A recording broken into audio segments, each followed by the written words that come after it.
The conference room smelled like disappointment and cheap coffee.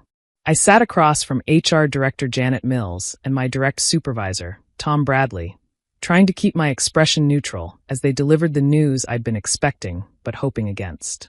"Veronica, you've been an exceptional analyst here at Meridian Consulting," Janet began, her voice dripping with manufactured sympathy. "Your work on the Hastings account alone saved us nearly $3 million in inefficiencies." "However," Tom jumped in, unable to meet my eyes, "the senior management position has been filled internally by Tyler Morrison." Tyler Morrison, 22 years old, fresh out of Columbia with a business degree his uncle probably bought. He'd been with the company exactly 6 weeks. "I see," I said calmly, though my nails dug into my palms under the table. "And his qualifications?" Janet shifted uncomfortably. "Tyler brings fresh perspectives and innovative ideas that align with our company's new direction." Fresh perspectives. Like how to use LinkedIn and what craft beer was trending. I'd heard him explain blockchain to a client last week, incorrectly. "I've been here 8 years, I said slowly. "I've managed 16 major accounts, brought in $47 million in revenue, and created the efficiency framework your entire operations department uses. What innovative ideas outweigh that?" Tom finally looked up.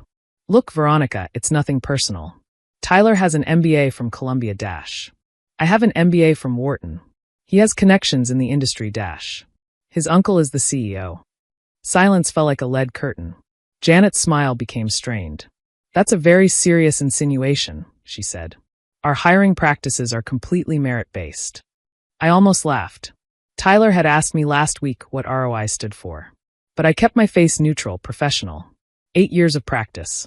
"Of course," I said. "When does Tyler start in the new position?" "Monday," Tom said, looking relieved at my apparent acceptance. "We hope you'll help with the transition. Your experience will be invaluable in getting him up to speed. Training my replacement." The final insult wrapped in corporate speak. "I'll need the weekend to prepare transition documents," I said, standing. "If that's all." They exchanged glances, probably surprised by my lack of protest. Other employees had cried, shouted, threatened to quit when passed over. But I wasn't other employees. "That's very professional of you, Veronica," Janet said. "For what it's worth, there will be other opportunities. Your time will come." "My time." I smiled tightly and left the conference room, walking past the cubicles where my colleagues avoided eye contact. Word had already spread. Poor Veronica, passed over again. Always the bridesmaid, never the bride. I made it to my office, a cramped space I'd occupied for 3 years, despite promises of upgrades, and closed the door. Then I sat at my desk and opened my laptop. Not the company laptop. My personal one.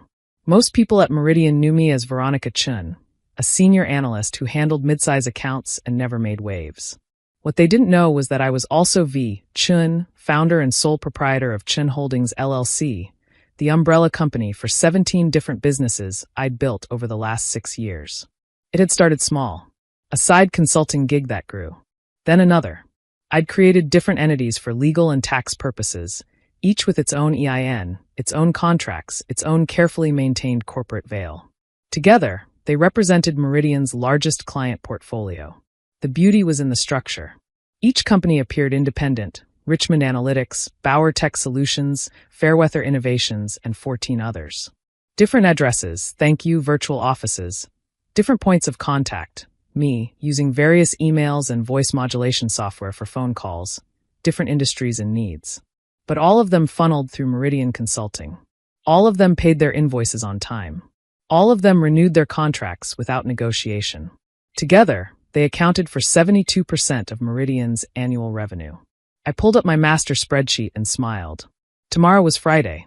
Invoices were due. Contracts were up for renewal on 7 of the accounts. Perfect timing. That evening, I worked late. Not on transition documents, on termination letters.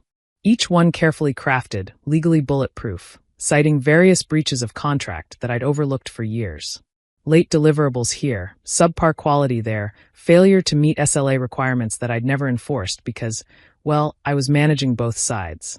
At 11:47 p.m., I scheduled 17 emails to send at 9 a.m. sharp.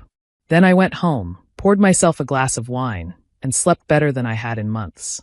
Friday morning arrived with the kind of beautiful chaos I'd orchestrated but never witnessed firsthand. I came in early, made my usual cup of tea, and settled at my desk to watch the show. At 9:03, Tom burst into my office without knocking. "Veronica, what the hell is this?" He waved a printout, one of my termination letters. "Richmond Analytics is canceling? They're our third biggest client." "Oh," I pulled up the account on my screen. "That's unfortunate. What reason did they give?" "Breach of contract. Consistent failure to meet deliverables." "But that's impossible. You manage that account. You've never mentioned any issues." I tilted my head. "I manage the relationship, Tom. The deliverables come from Tyler's team, don't they?" "Well, what will be Tyler's team?" His face paled. "But you've always handled the escalations, smoothed things over." "Above my pay grade now, I'm afraid." "That sounds like a senior management issue." His phone rang. He answered, his face growing paler with each word. "What do you mean Bauer Tech is pulling out? And Fairweather?" He did quick math. "That's $12 million in annual revenue." More people appeared at my door. Janet from HR, Dave from accounting. Even Tyler, looking confused and slightly hungover. "Veronica," Janet said carefully, "we're experiencing an unusual situation. Multiple clients are terminating their contracts, all citing similar issues. You manage these accounts. What's happening?" I leaned back in my chair. "Market correction? Competitor poaching? Hard to say. Though I did warn in my Q3 report that client satisfaction scores were dropping. But that report was marked non-priority by senior management." Dave's phone buzzed constantly. He glanced at it, color draining from his face. 17 terminations. He staggered. "That's 72% of our revenue.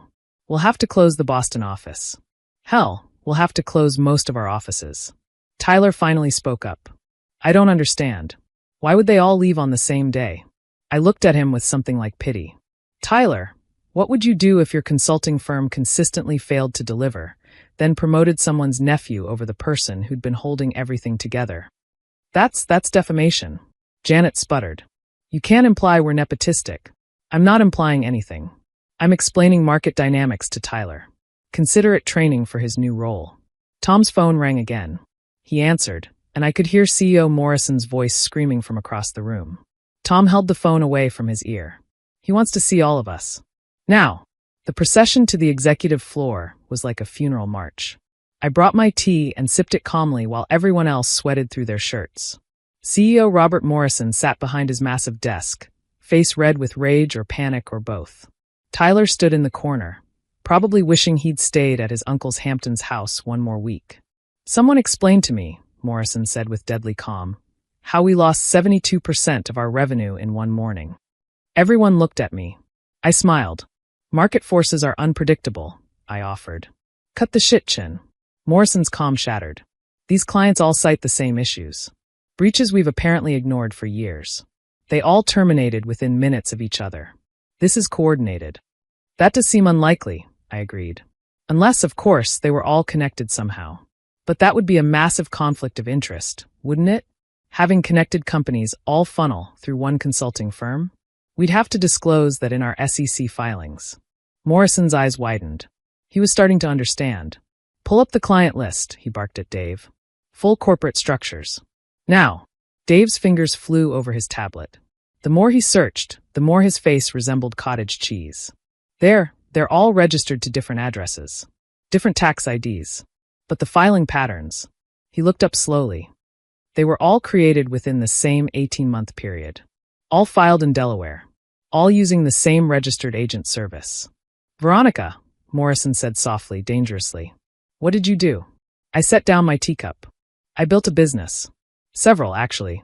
When I realized my growth here was capped, passed over for promotion 4 times, paid 60% of market rate, told repeatedly to wait my turn, I created my own opportunities." "You created shell companies to funnel money through our firm?" Janet looked scandalized. "I created legitimate businesses that needed consulting services. I chose Meridian because I believed in the work we did. I managed those accounts impeccably, never missing a payment, never creating problems. I thought eventually you'd recognize the value I brought." I stood, smoothing my skirt. "Instead, you promoted Tyler. So those businesses, my businesses, are taking their consulting needs elsewhere." "This is fraud," Morrison shouted. "I'll sue you into oblivion." "For what?" I asked calmly. Creating successful companies? Choosing which consulting firm to hire? There's no non-compete in my contract, I checked. No conflict of interest clause that covers external business ownership. I've done nothing illegal. You've destroyed this company. No, I corrected. You destroyed this company when you decided nepotism mattered more than merit. When you paid me $95,000 to manage accounts worth $47 million. When you promoted a boy who can't spell analytics over someone who built your entire efficiency framework. Tyler finally found his voice. Aunt Janet, Uncle Bob, I didn't know dash. Shut up, Tyler, Morrison snapped. Then to me. What do you want? Money. The promotion? Name your price. I laughed. Actually laughed. The promotion? You want me to work under Tyler after this? Help him run the smoking remains of your company. Senior partner, he said desperately. Full equity. Name on the door. Meridian Consulting? I pretended to consider it. Tempting. But no. I've already registered my new firm. Chin Strategic Solutions. My clients, all 17 of them, have already signed with me. Better rates, better service, better leadership. We'll match whatever you're charging them, Tom said. We'll beat it. It's not about the money, I said, heading for the door. It's about respect, value, recognition, things you can't suddenly discover when your revenue disappears. You planned this, Janet accused. You've been planning this for years. I paused at the door. I planned for success. You planned for nepotism. We both got what we planned for. Veronica, wait. Morrison's voice cracked. Please. We can work this out. 30% raise. 40. Senior partner. Just please. I turned back one last time. You know what's funny? Last week, if you'd given me the promotion I'd earned, I would have shut down those companies. Transferred everything to Meridian properly. Signed non-competes. Devoted my career to building this place. I looked at Tyler, who seemed to be trying to disappear into the wall. Instead, you chose him. So now he gets to oversee the layoffs. Explain to shareholders how the company lost 3/4 of its revenue overnight. Put that innovation to work. The elevator ride down felt like freedom. My personal belongings were already in my car. I'd been slowly moving them out for weeks. All that remained was to turn in my keycard and laptop. Sandra at reception looked at me with wide eyes. The whole building knew something massive was happening. Phones were ringing nonstop. People were crying in the bathrooms. Good luck, Sandra, I said, sliding my keycard across the desk. You might want to update your resume. Outside, the sun was shining. My phone had 18 missed calls from Morrison, 32 from Tom, and a series of increasingly frantic texts from Tyler asking what ROI stood for because he needed to explain it to panicking investors. I blocked all their numbers and drove to my new office. Not a cramped cube with flickering lights, but a corner suite in a building I'd bought through one of my companies last year. The renovation was complete, floor-to-ceiling windows, modern furniture, and a view of the city I'd conquered one shell company at a time. My assistant, hired away from Meridian with a 70% raise, had already set up the space. Client files transferred. New business cards printed. Everything ready for Chin Strategic Solutions to officially launch Monday. Congratulations, Ms. Chin, she said, handing me a glass of champagne.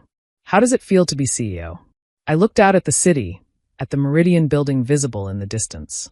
By now, Morrison would be calling emergency board meetings. Janet would be calculating how many people they'd have to fire. Tom would be updating his LinkedIn. And Tyler would be learning what ROI stood for.